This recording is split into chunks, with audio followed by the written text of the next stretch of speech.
Salve, selamat pagi, salam sejahtera, serta salam sehat untuk kita semua.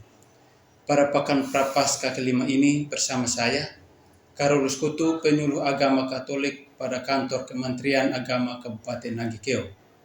Dalam renungan harian Katolik, Kamis 21 Maret 2024, dengan tema, Aku berkata kepadamu, sungguh barang siapa menurut firman-Ku, ia tidak akan mengalahkan maut sampai selama-lamanya.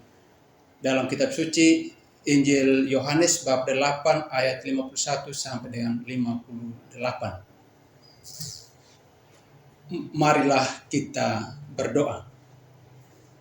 Dalam nama Bapa dan Putra dan Roh Kudus. Amin. Allah Bapa dalam surga, puji dan syukur kami haturkan kepadamu atas segala anugerah yang Engkau limpahkan kepada kami. Pada hari ini saya akan mewartakan sabda-Mu, berkatilah mulut, lidah, mata, tangan, dan seluruh jiwa ragaku, agar mewartakan ajaran-Mu dengan benar sesuai dengan yang Engkau ajarkan kepadaku. Demi Kristus Tuhan dan pengantara kami. Amin. Baca dari Injil Yohanes bab 8 ayat 51 sampai dengan 59.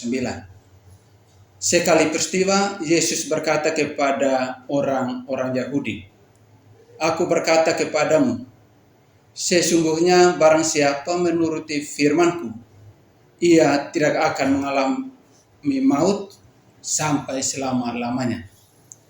Kata orang-orang Yahudi kepadanya, Sekarang kami tahu bahwa engkau kerasukan setan, sebab Abraham telah mati dan demikian juga nabi-nabi.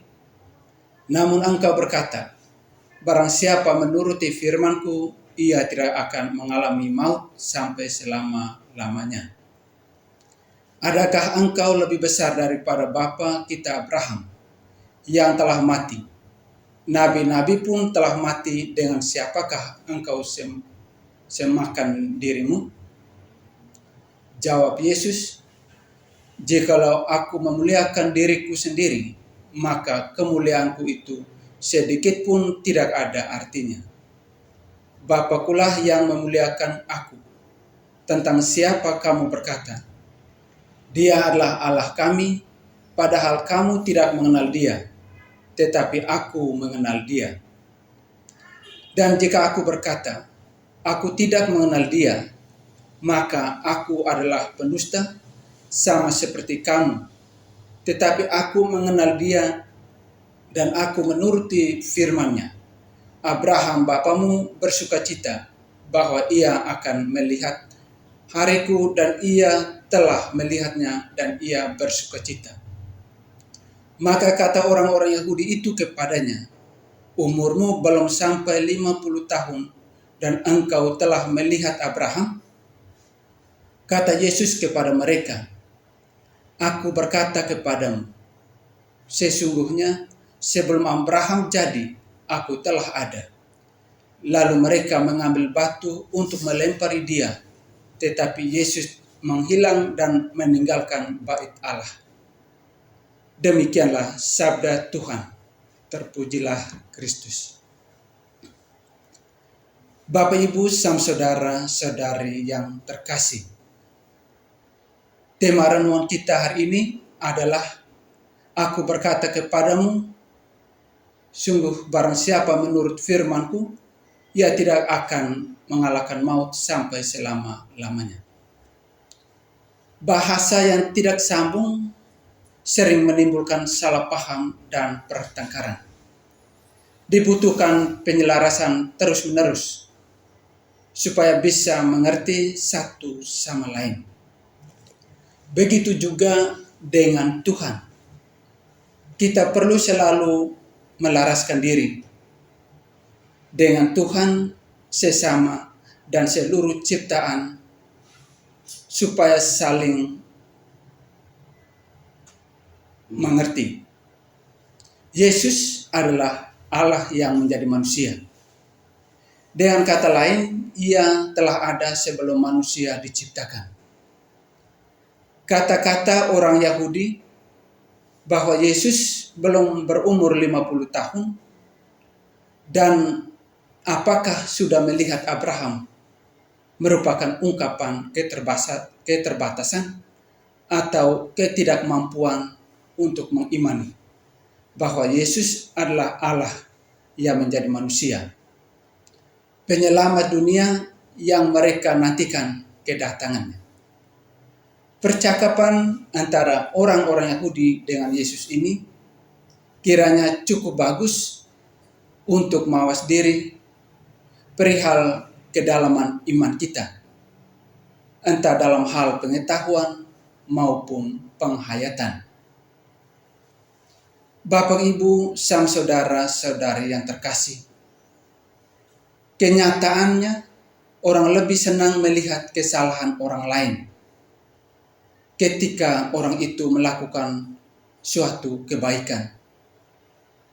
Budaya kebanyakan orang lebih mudah melihat kelemahan, padahal tidak banyak berguna jika kita hanya mencela atau menolak orang lain dengan melihat kejelekannya. Jika kita melihat dengan pandangan yang positif, dapat dikatakan kita mengembangkan orang tersebut, meskipun untuk itu dia harus berjuang. Orang Yahudi mencela Yesus karena mengaku sebagai anak Allah dan bersama dengan Allah. Orang Yahudi yang tidak mengerti mencela karena tidak mengenal Allah. Pikiran negatif demi kepentingan diri sendiri menjauhkan mereka dari pertolongan Allah. Ujung ketidaktahuan dan salah sambung dengan misteri agung jati diri Yesus membuat orang-orang Yahudi menyimpulkan bahwa Yesus kerasukan setan.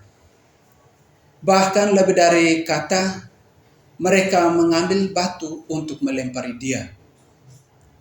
Kita sering menyalahkan Tuhan dan mau menghancurkannya untuk sesuatu yang tidak kita ketahui dan tidak kita mengerti, hanya menduga-duga.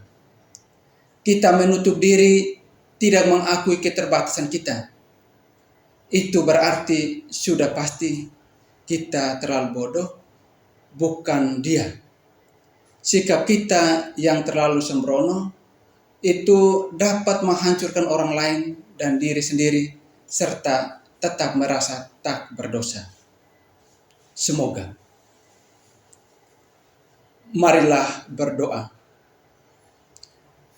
Ya Allah yang Maha Kasih, penuhilah hatiku dengan sukacita yang sejati, supaya aku memperoleh kekuatan untuk melawan persoalan dunia dengan senjata rohani, dari hati yang penuh syukur dan percaya kepadamu. Amin. Dalam nama Bapa dan Putra dan Roh Kudus. Amin.